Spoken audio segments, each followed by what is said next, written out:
Before we dive into today's episode, which I'm incredibly excited to share with all of you, I'm just warning you, I have multiple children in my home, and we're on summer break. So I'm assuming in the next month or two, you're going to hear a lot of additional chaos. And this is just the beauty of raising children.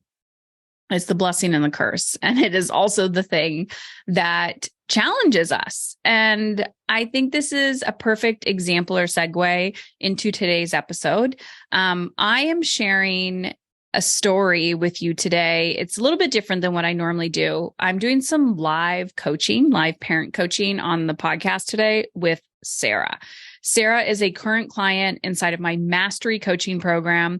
And of course, anybody who works with me inside of mastery or my mastery business program, they're very self-aware.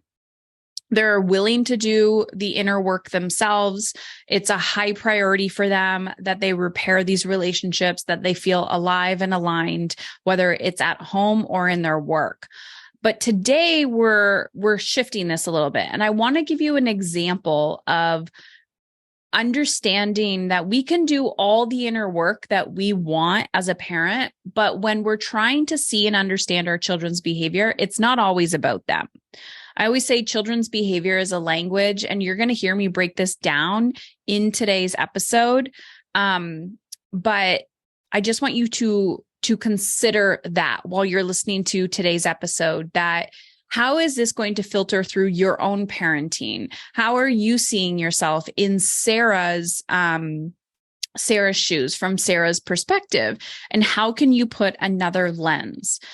That said, I want today to be interactive with you as well. So I would love for you to head on over to heatherchauvin.com/chat. That's CHAT. So Heather Chauvin. So Chauvin is spelled CHAUVIN.com/chat. And this is where you can send me a question that you have, an additional question that comes out based on your own parenting. And you can send it there. And I go through the list of everybody who reaches out to me. And then I also am going to be doing some additional live coaching, but also some Q&As on our private parenting podcast. So we have a private parenting podcast where you can just download all the things parenting and the addition of the stuff that's coming your way.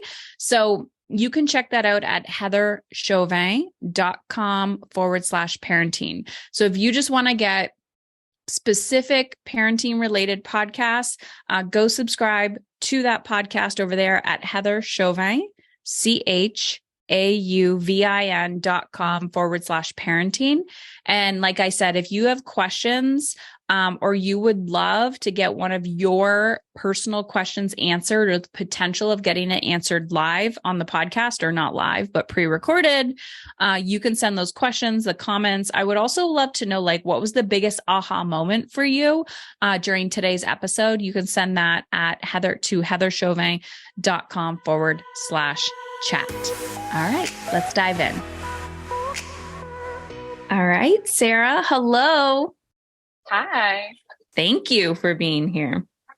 I said we're recording on a Monday and we're getting Monday. I have Monday vibes, but this is my favorite topic ever. So we're going to dive in. We're doing some parent coaching today, some live parent coaching, and you are a mastery student. So you're like, I'm willing to do the personal work, but I also want to understand what's going on in my child's world as well. So let's dive in. Set us up for the situation of what is going on with your daughter. And I'll ask some follow-up questions. Sure. So I have an 11-year-old daughter who joined our family by foster care and adoption when she was 6 years old. And given her early childhood challenges and trauma, she has a lot of behaviors that can be challenging to integrate into our family dynamic. She's the oldest of 4 children. We have 4 kids. And so we have struggled to focus on having a relationship with her that is connected and like holding boundaries. And something I personally struggle a lot with is worrying, like living in fear of what her future might hold and kind of projecting that onto our relationship. Okay. Right there, I just wanted to make a quick comment about how we have the child's challenges and then we have our own challenges. So you could hear Sarah talk about that her daughter was in foster care, came from adoption, and Sarah has the desire to create connection and learn how to hold healthy boundaries with her daughter. And then she also made a comment about living in fear and projecting her future based on her upbringing.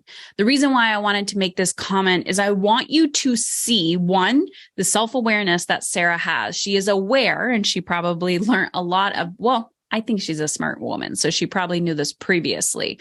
But we talk a lot about this inside of Mastery as well. But understanding what is our fear, the crap that we're bringing to the table, right? The projection that we're projecting onto our children based on their past. So that alone is just our challenge. That's our issue. But the child themselves still have their own emotional needs, and their behavior is going to show that and indicate that. And Sarah's going to talk about that in a second. Okay. So I'm going to ask you a whole bunch of questions. So number one, how do you want to feel? You kind of hinted to this already. How do you want to feel in your relationship with your daughter? I would say connected, Mm-hmm. in a sense of trust. Mm-hmm. Perfect. Okay. So for those listening, just being mindful, I always ask, like, how do you want to feel? Because we all know what we don't want or what we're worried about. It's very difficult. It's very easy to like move away from the feeling of what we want and desire in that relationship with our child.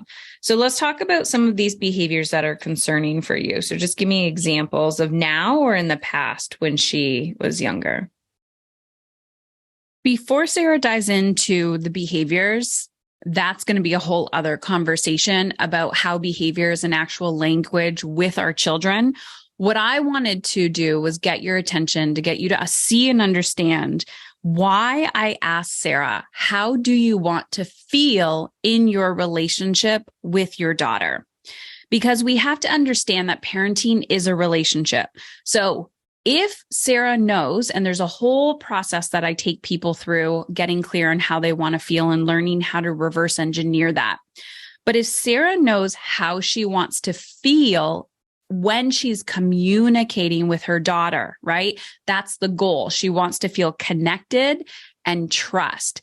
Now that's the North Star where she can start to position her communication, and we can develop a strategy based on how she wants to feel. What I often see people do is they go into the old paradigm of parenting, and this is where we start to punish, where we start to discipline, where we really start to develop negativity around our children or judgment around our children, when in reality, that judgment is just fear being projected. So I want you to pay very, very close attention to the question that I asked Sarah, which is, how do you want to feel in your relationship with your daughter? Now let's get back to her behaviors.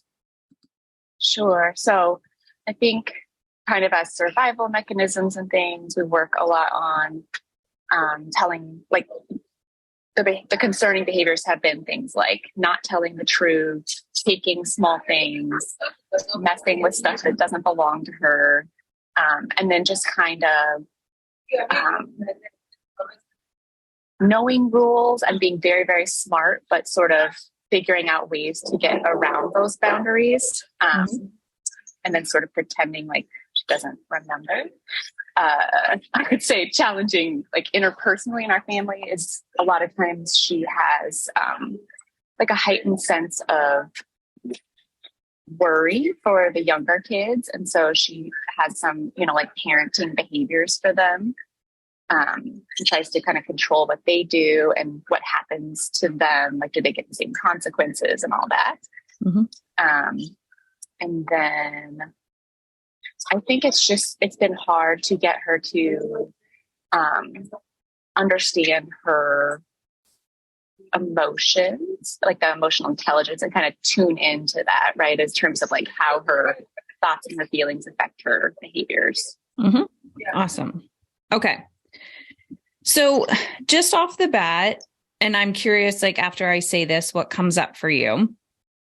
Number one, child, regardless of if they're adopted or biological, behavior is behavior. Like behavior is a language, and it is very easy to project a story onto another human being because of what we know about their past, right? So oftentimes when we know about their past, we are starting to project into their future of like, oh my gosh, they're doing this because, right? Mm-hmm. So that's number one. Number two is not telling the truth, bending rules, not abiding by boundaries, and worrying for your other children. We know why this is happening, right? She's being the protector, especially the worry for the other kids. She's the oldest. She's being the protector. Her body is in a state of fight or flight. Mm-hmm. So at 11 years old, Sarah, what do you think is going on? Like if you go through a compassionate lens, you close your eyes and you're just observing her as a human, knowing what she had to go through as a child, what do you think her fight or flight response is now? Like, what do you think her energy is always saying or doing in her everyday life? Even if you're talking to her saying, you're safe, we got you, all of that. What do you think's happening in her little body? Mm-hmm. Yeah, I think from a compassionate lens, that she mostly lives in a state of feeling like she needs to protect herself. Mm-hmm.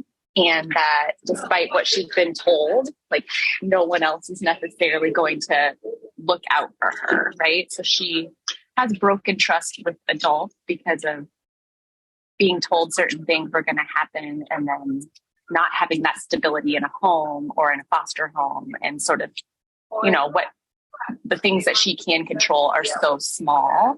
Mm-hmm. In the big scheme of things. So I think it's like that.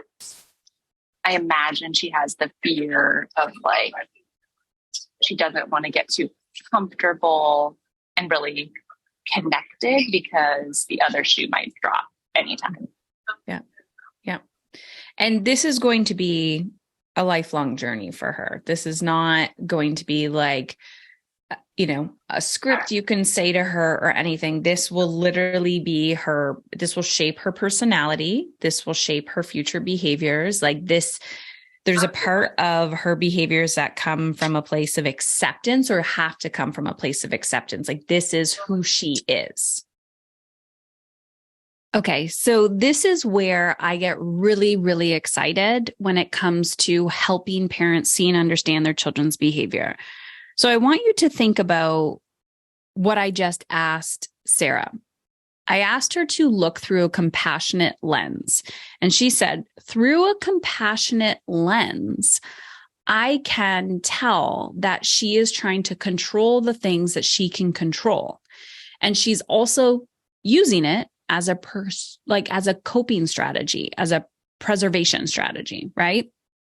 So we know these things logically, but because we care about these people, our emotions get triggered.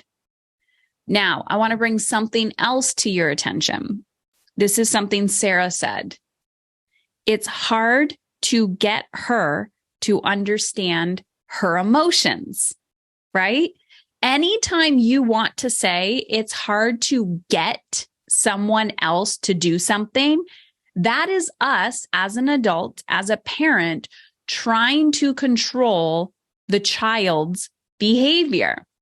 And yet, what is challenging to us and what Sarah is talking about is that we are annoyed, or Sarah is annoyed that her daughter is trying to control other people and their behaviors, like the younger siblings. So watch how we are actually like our children. We are having the human experience like our children, that when we feel out of control emotionally, like when we don't know how to manage our fear, our anxiety, our overwhelm, like regardless, when we don't know how to manage our feelings, we try to control other people, right? So children are doing the exact same thing. So when we can see their behavior as a language, a neutral language, we stop trying to control them, and then we can get into, what is this behavior actually telling me? A few years ago, I met Katie Wells. She is a podcast host of the podcast called The Wellness Mama. And Katie and I really connected. And since then, she has created a wellness product for conscious consumers called Wellness, Wellnesse. And Wellness started when Katie was struggling with her own health. And after doing tons of research, which you could probably listen to the research she was doing on her podcast called The Wellness Mama, she realized that most of the products on store shelves were filled with toxic ingredients. So of course, just like any amazing entrepreneur, she created her own product. Check out Wellness, Wellnesse.com. And I was sent a few products, and I'm not kidding. This is the first time my boys were actually willing to use a healthy toothpaste alternative. They have a few quality products, so check them out, wellness.com. And also check out Katie Wells' podcast, The Wellness Mama Podcast. So now let's shift. I want you to think of a time when she broke a rule. Okay, so I want you to go back in that moment and tell me when she broke a rule. And then we're going to use the strategy of like, how can we do this in a more connected way? So give me the scenario when she broke a rule. Okay, one recent one is she has been staying home in the summer for the first time. And so we're giving her things to do and kind of a structure, right? 'Cause she has some ADHD, so she benefits from like going through and knowing what to expect. And she doesn't have a phone, but she has a watch, and she's supposed to wear the watch all the time so that we can get a hold of her, right, when she's home. And she finished her jobs, and then she didn't have her watch on, and she just was like walking and looking in nature and whatever. And she went to a neighbor's house and didn't tell us. And so we had no idea where she was and couldn't find her. So I guess the rule she broke was like going somewhere without asking or checking in and then not having a way to get a hold of her. Okay. And then what happened after that situation? Like after you found her and you figured out, then what happened? So I think it was, our neighbors were able to tell us, like, let us know, hey, she's over here. We wanted you to know. She said, the other thing is, so she said, we checked if it was okay. She said, yeah, I definitely talked to them. I kind of made up those stories to be able to stay there. Mm-hmm. And so I think by the time that we figured out where she was and everything else going on in the house, with the other younger kids, like we were frustrated with her. And then she didn't have the sense, she often doesn't seem to have the sense of like, oops, I'm sorry I messed up. It's sort of like, but I don't know why I did anything wrong. So I think that's triggering, because it's hard for us not to, we know she's very smart. So we're like, why, the rules, right? And why, what did you think? And she's like, I guess you could have been worried about me, that kind of thing. Or didn't know we were. So she can like figure it out, but it feels like in that moment, she has a really hard time putting those pieces together. Mm-hmm. And it feels like we're like starting over on the same principles and walking her through a lot. All right. So Sarah just described probably what could be a typical experience that most parents would have, right?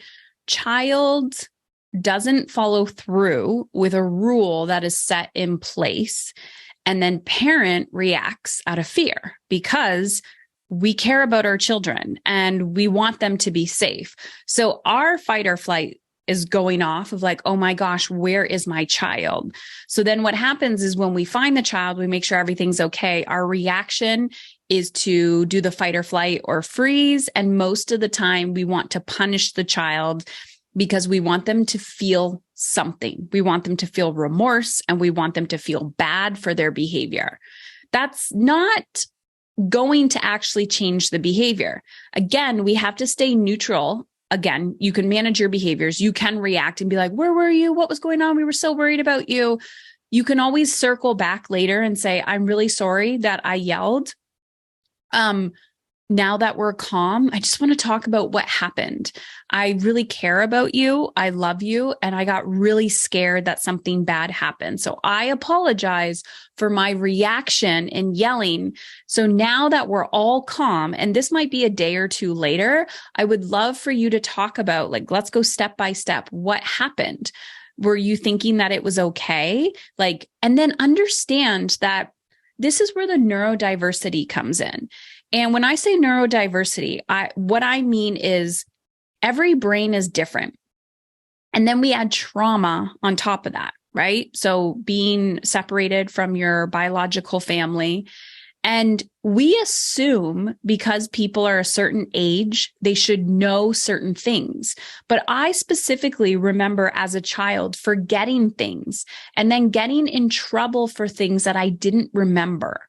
And we think just because a child says they're going to do something that they're actually going to do it. But does their brain have the capacity to remember those things? So as an adult, this again comes back to our emotional intelligence, which is why we need to double down on the skill of emotional intelligence and really understanding it ourselves, because our children are going to trigger the shit out of us. But again, when you are calm and you can look at this through a compassionate lens, you are able to see that I truly, in my bones, believe our children are not here to challenge us.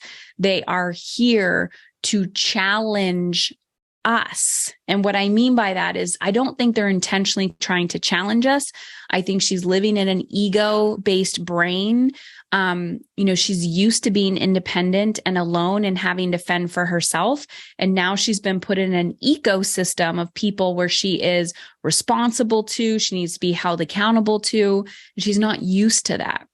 And she probably also has a complex of belonging and all those things. So this is going to be a skill that's going to take her time and time and time again to learn. And in order for her to learn that, unfortunately, the only thing that Sarah and her family needs to do is consistently show up for her. So she needs to do this over and over and over and over and over and over again. And then maybe eventually her daughter will say, these people are safe. They're not going to abandon me and I belong here. And of course, we want that much quicker than the reality of it. And this is the challenge of raising humans, that it's not a one and done. There's not a perfect strategy. So let's hear what she had to say. Yeah. So I'm sure that we were frustrated with her. And, I think we tend to sort of do over lecturing in that moment and kind of, do you know what this means? If you can't do this and this, then we're not going to be able to trust you to do this, and kind of is like over explaining each time. Did she get in trouble for that behavior, like a punishment or anything like that? It's mostly, most of our consequences are honestly like talking, like be like the uncomfortable, don't let her leave, right? But have to like sit and talk to us about it and kind of go through it. Okay. So I'm going to give you a different perspective from a child's perspective. And anything that I've listened to, read, and of course my own experience working with children in care and also my own children, it's frustrating because you care as an adult, but most of the intervention that is needed and required is like the complete opposite of our natural instinct as an adult, right? Mm-hmm. So less talking is actually better in that sense that they just get numb and they tune it out. You've already conditioned her. Okay, I do something wrong.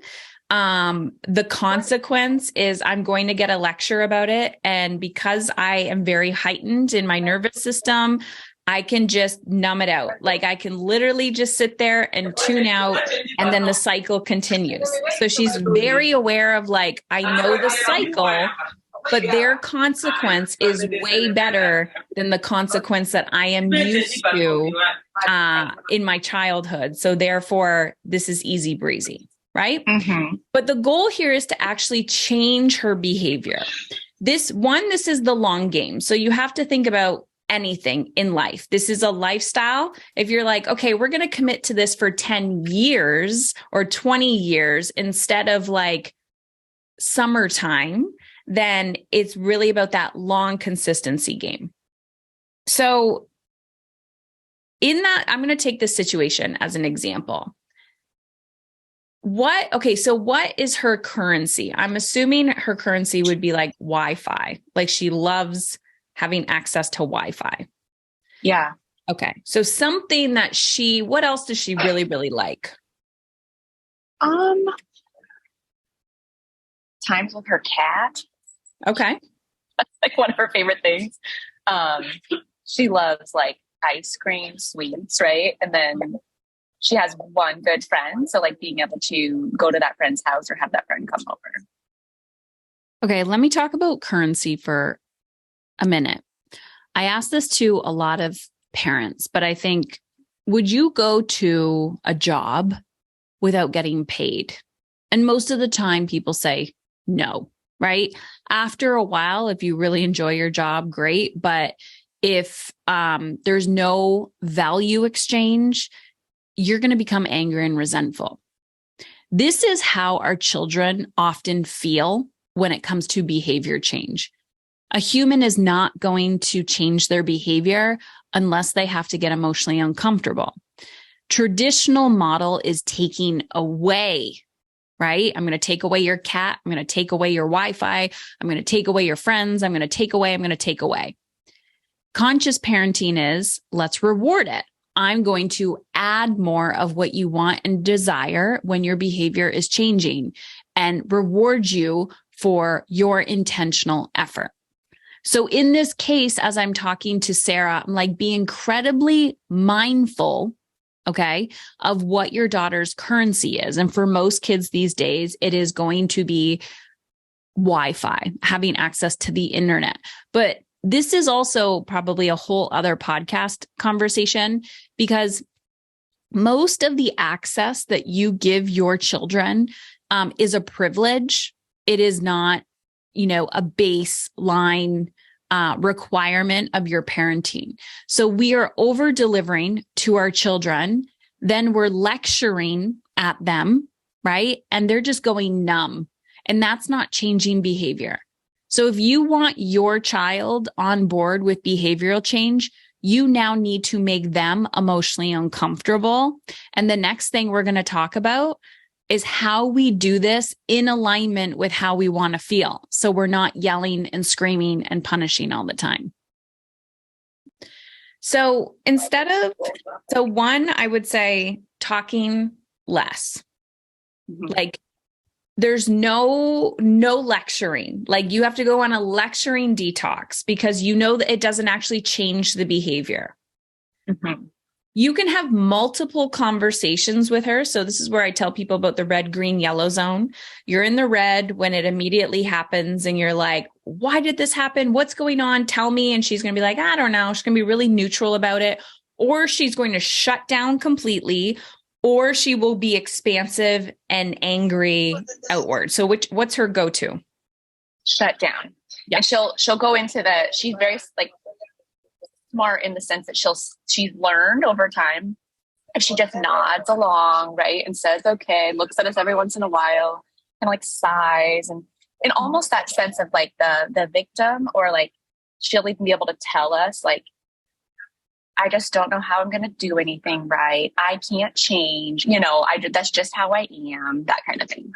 So there's the fight, there's the flight, or there's the freeze, right? And you will watch children's behavior based on those three. So I have one child that likes to fight, meaning he just wants to verbally argue with me when he is in trouble. And I'm using air quotes. And I have had to learn as the parent, when I have that fighter, to calm down my nervous system and to talk very neutral. I can see now is not a good time to connect about this. Let's talk when we're both calm. It will take me a week. When I have the person that goes in, because I also have a child like that just goes inward, plays the victim, like super low, like, poor me, I'm so stupid, I can't figure this out. That again is also a red zone. So it's not angry, but it is also a red zone. So you still need to circle back and have that conversation with her about, remember that time, you're watched, blah, blah, blah, when you're in the green zone with her. So when she's doing those things, like I know sometimes you feel like I'm like, okay, what kind of mood are they going to be in? And I'm like, they're open. I can go in, right? I can ask that question. My son yesterday was in a good mood. He was doing the dishes. And I was like, hey, can we talk about what happened on Friday, like last month? And you get that opening. And he's like, yeah, he's so open to talk about it. If you can go back and just be like, I'm so curious. Like, what happened? I'm so I'm not judging you. I'm so curious. She may begin, this is connection and trust. She may let you start coming into her world of like, to be honest, I didn't even think about it because I really don't think she has the capacity mentally to know that people care about her. That's true. Yeah. Because she's never had to be held accountable to people previously. And now as a child, like if you can put yourself in a child's situation, she doesn't have the risk. Like she doesn't know what you know. Nor does she why do people care? Right? That abandonment stuff. But if you can create little tiny moments and pockets of connection, not in the moment, not when she's in the red, but after, for her, just be like, I'm not yelling at you. I'm just genuinely curious what was going through your mind, your body in that moment. She's like, I didn't even think about it. You're like, okay, cool. I don't care. Who cares? Like whatever she tells you, you have to accept. Okay. No lecture. Yeah. So what about, do you have any thoughts about in the moment, right? Because I think it's easy to believe from my spouse and I that this is probably like a traditional parenting thing, but if we let her get away with those things, there's no consequence in the moment. There's no sort of, she did something wrong, this happens. And it feels like we are being really passive perhaps. And it happens so often, right? So often that we worry that we're not going to get through to her unless we're kind of staying on top of some of it. Okay. So traditionally speaking, we love punishment. The child knows if there's this I'm going to do this, I'm going to take away this, right? They know the cycle. In order to change the behavior, you have to step way, way back. But this is where the currency comes in. So this is it's annoying as shit. It is so annoying, but this is where you have to understand your child's currency. So I'm going to use my teenager as an example. It doesn't matter who your child is, their background, the neurodiversity of their brain. You have to understand what is their currency. You have to think of it like a job. Typically, a child's currency is access to Wi-Fi or access to something. You're not taking it away, but it's an add-on if things are aligning. So you can say to her, hey, we're going to have a conversation about this later because everyone needs to be in the green. We're going to come up with a solution so this doesn't happen again. You're going to have a conversation like, what happened? What can we do next time? There's a co-creation energy instead of you as adults projecting and telling her what's going to happen and why she's bad and all the things. Mm-hmm. Because in her mind, remember what she's hearing is, I'm stupid. I'm stupid. I'm not Mm-hmm. enough. So she's not going to come up with a solution. Right. And she's just going to be like, her energy is going lower and lower. Like, I'm dumb. Why even try? Can't get anything right. People just leave me. Like, whatever her story is.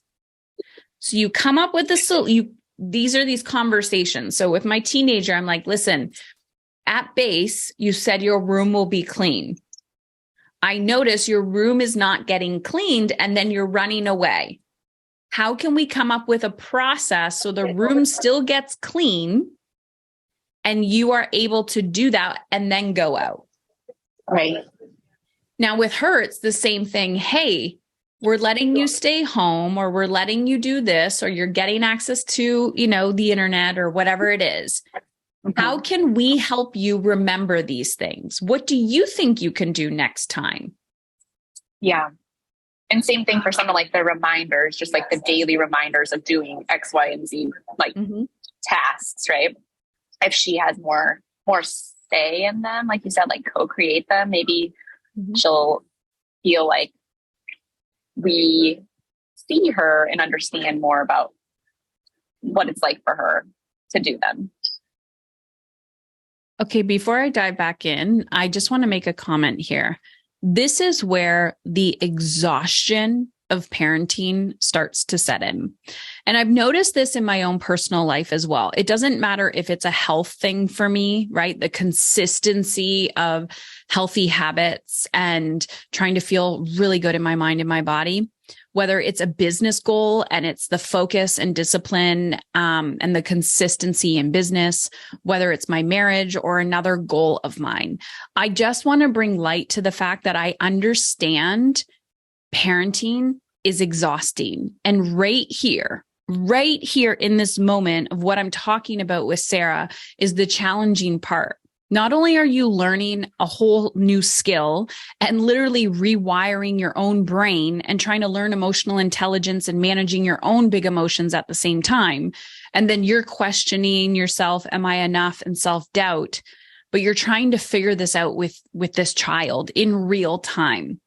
So I just want to bring light that I understand this is exhausting. You're not going to be perfect all the time. And you may need to listen to this specific episode over and over and over and over again.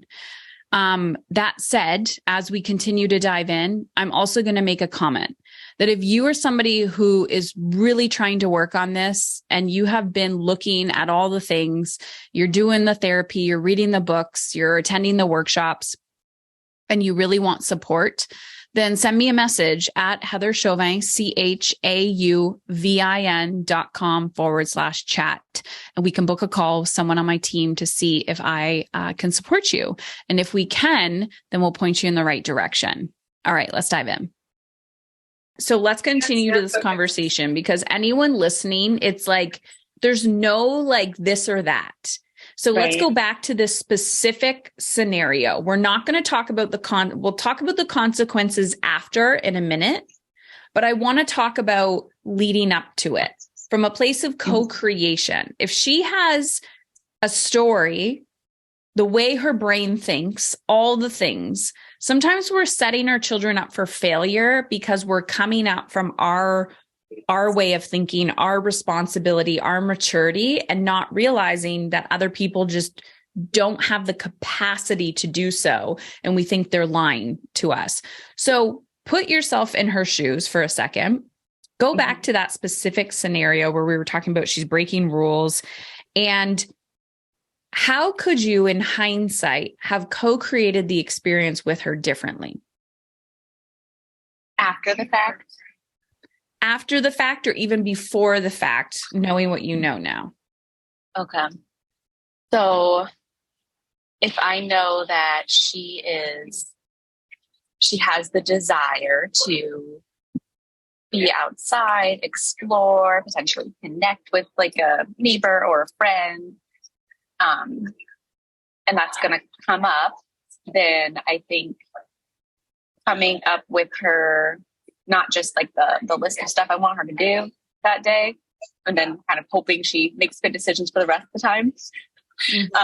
But maybe talking about the things she desires to do, like those. So we talked about, and then say, hey, like, maybe you'll want to go over to the neighbors. Maybe you'll want to go there. So how can you, like, what needs to be done before you do that? And she can remember her watch. And then, I don't know, like asking her what will help you remember that so that it's not an issue. Because, almost like normalizing it. Like sometimes I forget to do something I said I would do, and then it can cause issues. So just getting her to buy into like knowing that's the expectation, and then how can we help her to carry it out in the moment. And then if it doesn't work, which it won't sometimes, right? Like being able to ask her, like, try really hard not to get sucked into that energy of just being frustrated and kind of that, like, how can you possibly not remember this again, right? And it feels like it's Groundhog Day and you're doing the same thing. Yeah. Perhaps, trying to seek her input into troubleshooting, like what went wrong and what do you think we can do differently to help you remember those things? Because I don't want her to be dependent on us to remind her of every single thing she needs to do all the time, right? I want you to see what happened just there. Two specific things that I want to bring up. One, Sarah said, I can ask her what she desires. How often do we ask our children in general, what do you desire? And first of all, sometimes that can be a wildly intimidating question to ask a child or a teenager or even a young adult because of decision fatigue.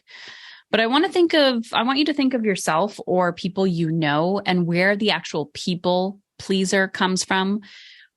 People become people pleasers because as children, we've been taught to act and perform for other people. So a lot of children perform and act based on how the adults around them act. And what I mean by that is if you say, what do you want to do? And the child says, I don't know. That may be actual fact that they don't know because one, they're not thinking about it, but two, they're living in the moment. So sometimes asking a child of like, what are your desires? What do you want to do? I know for adults, that takes like a lot of critical thinking skills and time and space. And to be honest, we just don't actually do that. So I think it's so good to get the child's input and also say, I'm going to ask you today, I want you to think about what you want to accomplish this week or what you want to do when your chores are done.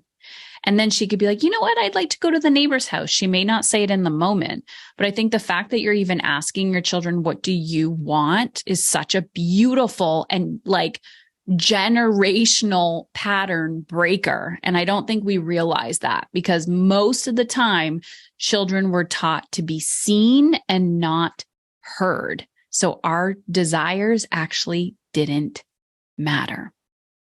And the other thing I want to bring up is that I just held space for Sarah and I said, what do you think would have actually worked in this scenario? And you saw her. Sarah came up with her own solution. And then she made a comment of like, the challenge is not, getting sucked into the frustration of it.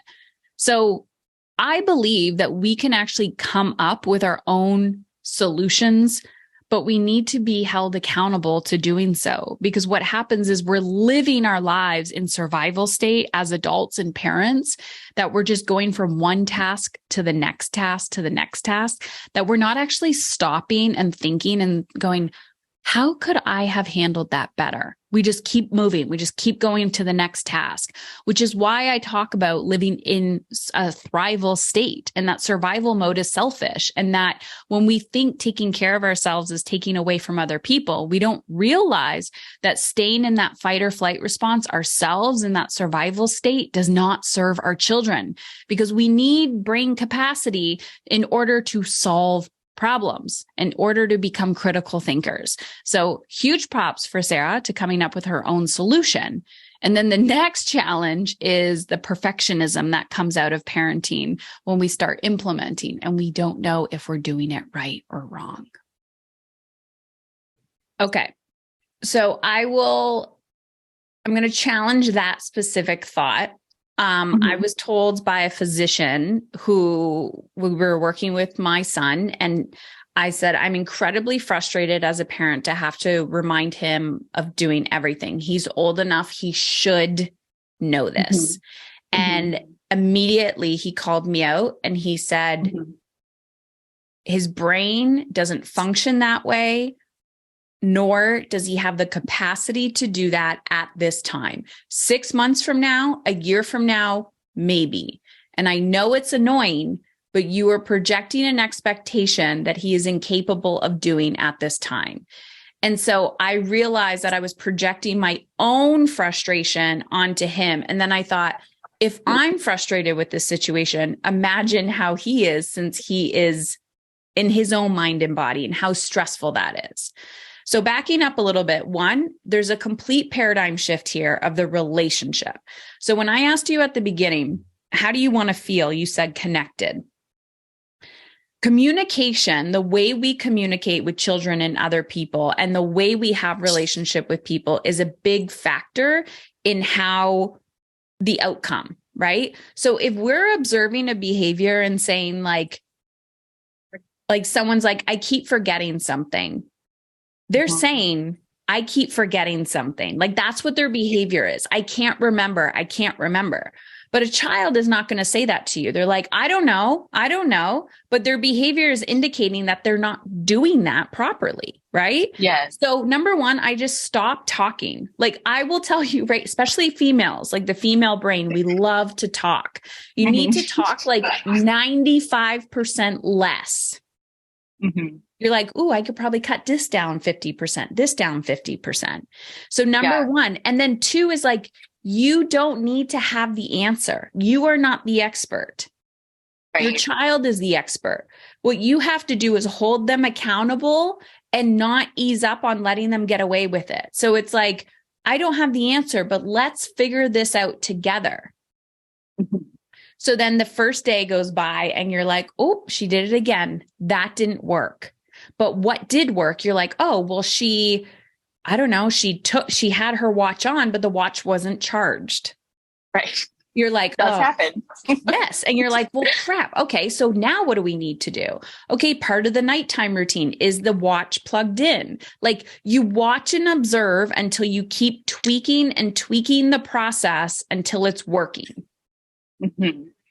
But she has to be a part of the process. What went well today? Well, yeah, look, I charged my watch today. Good job.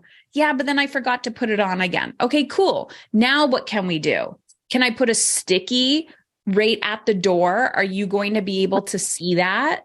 Where can we put this so you will remember? Do we put it on your shoes? Do we put it next to a snack? What do you need?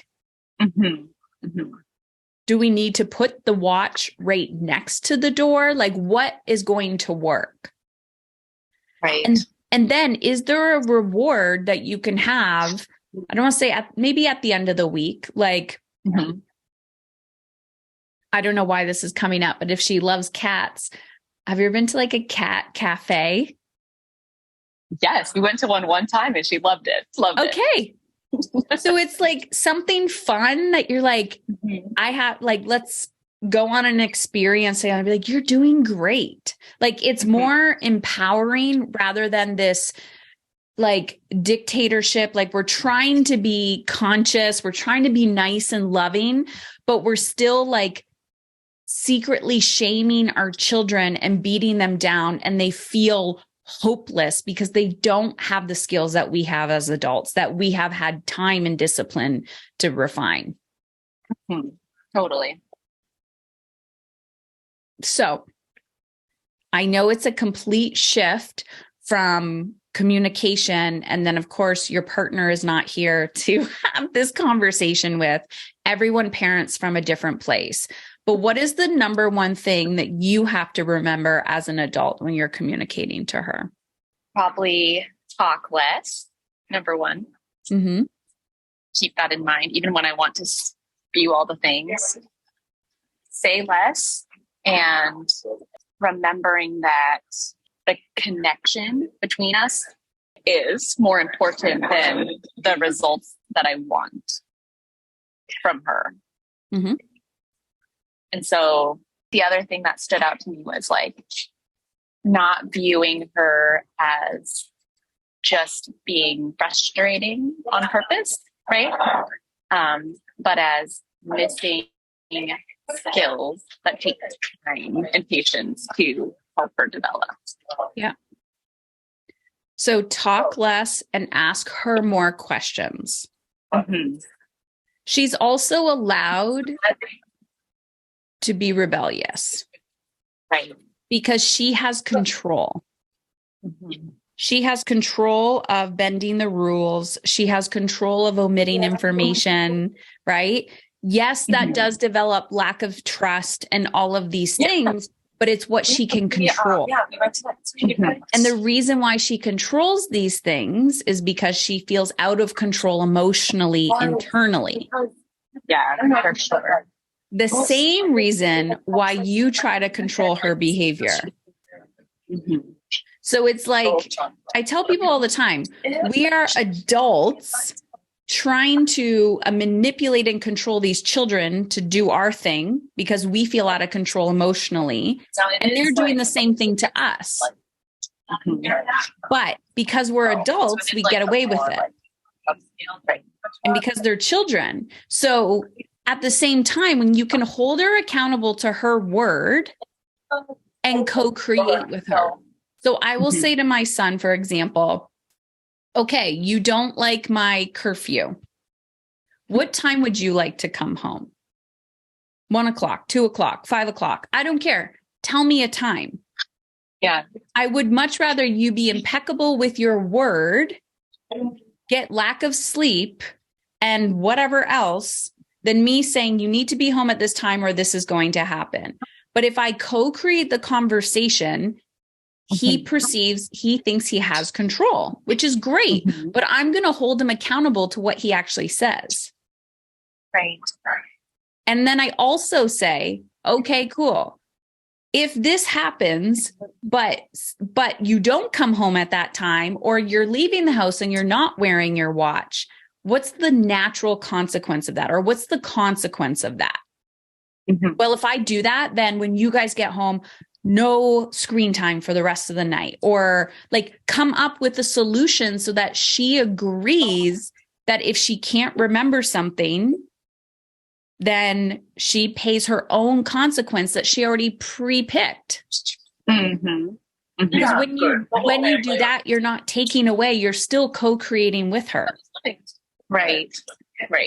So getting her aligned on why certain things matter, right, to us, and knowing she's going to have, it's going to be hard to get her to buy in sometimes, or maybe she won't.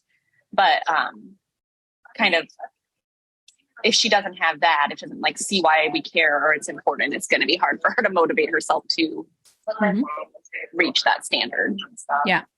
And also the opposite too. So if it's like, if you want, it's like, what do you want? Like, do you want to buy something? Do you want to experience something? Okay, cool. Let's do this consecutively. And then we'll go do that thing.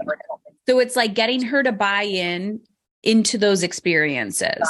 Also humanizing yourself, like letting her know how you forget things, letting her know how you, don't like certain rules or something like that. So letting her know she's not alone in that experience, but this is such a more empowering way as a parent to like co-create with a child, especially a child who has a lot of trauma, because the more you actually try to control. So from an energy perspective, the more you try to control, number one, she's going to push back, and it actually creates a disconnect between both of you in your relationship.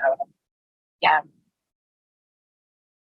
Okay, I want to make a quick comment about what Sarah said, where it's going to be difficult to get her to buy in. This is another one of those things that I think modern parenting has really screwed us with. And we forget that we actually are the authority. We are the adult. And this is a whole other podcast conversation, but I want you to think about you as the culture creator. Like you literally create the culture in your home. You create the energy in your home. So if you go into a place of work, whether, if you work in an office or with a whole bunch of employees or a team, you understand the culture, right? You may love it. You may not love it. You may be self-employed and you're like, I wish I had people to talk to, but I don't. My point is, you are the culture creator of your home. So if Sarah is giving her power away to her child, you can still feel confident, have authority in your home, be assertive, but not be aggressive. And that's an energy. I see that you don't want to check in with us, but unfortunately, we care about you. And that's a non-negotiable. So how can you check in with us, right? How can you follow a rule while also having the freedom to be yourself? These are just modern challenges. And I will tell you over and over and over again, when I am working with women specifically, one of the greatest challenges that I see is us giving our power away to our children because we feel guilty. And part of leading is owning how you want to feel, understanding that you create the culture in your home, raising your standards for your children, and also being okay that they are going to have pushback and it's going to make them emotionally uncomfortable. Let's continue. So what I've noticed, especially when I'm working with like children and teenagers, especially ones who have had a lot of trauma, number one, they just want to avoid, right? They're like, I'm not even going to engage with you. And I'm like, okay, cool. You can take as long as you want on your terms, but I'm going to keep having this conversation with you until you engage with me. And it will be on your terms, but I am not giving up on you.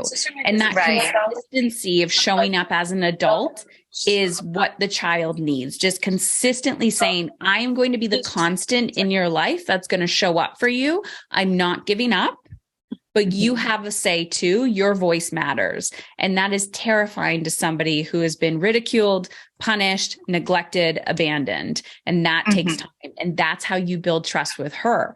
So you want trust with her and she keeps breaking it. But in reality, she, number one, needs to first develop trust with you. Yeah. And that's all I want at the end of the day, right? In the big scheme of her childhood is for us to have this relationship where she knows she can come talk to me and I'm not going to like shame her, abandon her, anything. Like I'll tell it to her straight, but I want her to be able to feel like I'm a safe base for her. Yeah. With the face of, oh crap, here we go. Oh God. Yes. Less talking, more questions. Yes. Yeah. Less talking, more questions.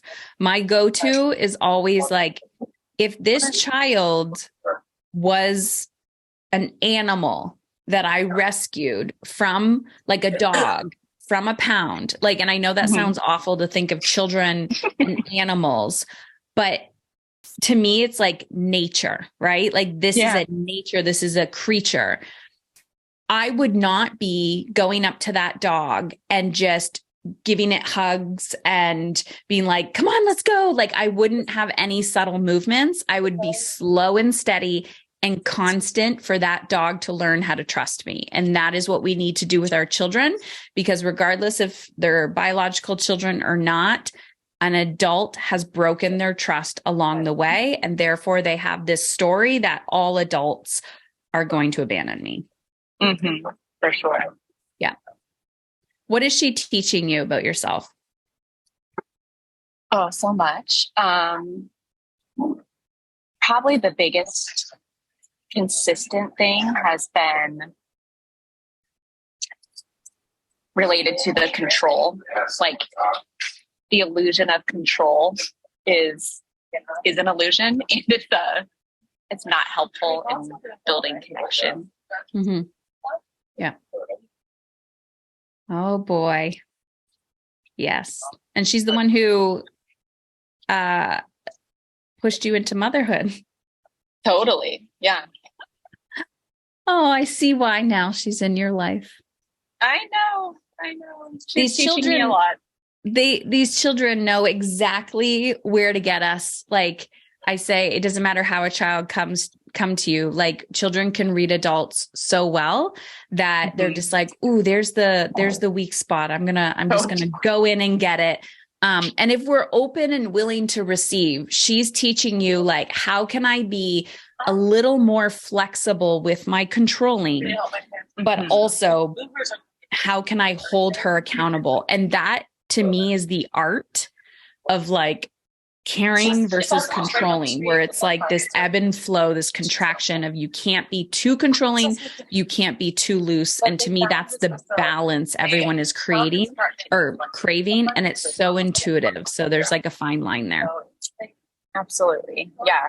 And then, you know, she's helped me so much with figuring out like what I think my stress management is and tools to work on that. But it has to be like the real deal, right? In the moment, because she is very, very perceptive with energy. So she can sense if I'm deeply stressed underlying, but like projecting a calm front, she can sense that. So like I've had to be more real with myself. Yeah. Oh, it's beautiful. Thank awesome. you, Sarah. Yeah, of course. Thank you. So there you have it. The art of caring versus controlling and how control doesn't actually build connection. I want to hear from you. I know this may be an episode that you need to listen to again and again, but once you do and you get one of your little aha moments, whatever that is, I really want to hear what it is. So head on over to Heather Chauvin, CHAUVIN.com/chat, CHAT. You can send me a video, an audio, or an email. And if you want support in your parenting, then head on over to Heather Chauvin, CHAUVIN.com/chat as well. And let me know what's going on. And I'll send you a link and we will book a call to see if it's aligned with your child's behavior and what you're challenged with in parenting as well.